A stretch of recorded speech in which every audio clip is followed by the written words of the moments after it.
Eu estava pensando aqui sobre o candomblé, sobre as cantigas de candomblé, né? E a primeira cantiga de encosse tem várias versões, né? Dependendo da casa e da raiz, né?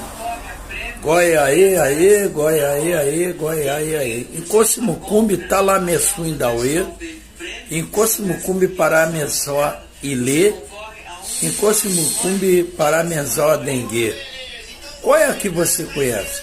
E qual é a que você acha mais coerente para cantar? A certeza de que o que você faz é que é o certo e o outro é errado é complicado, né? É melhor você falar assim, ó. Na minha casa a gente canta desse jeito aqui que eu aprendi com o meu mais velho. Aí você tá certo. Não é verdade? Eu acho que a gente tem que dar valor ao que a gente aprendeu sem desmerecer o que o outro sabe. A gente não pode dar ouvidos à loucura.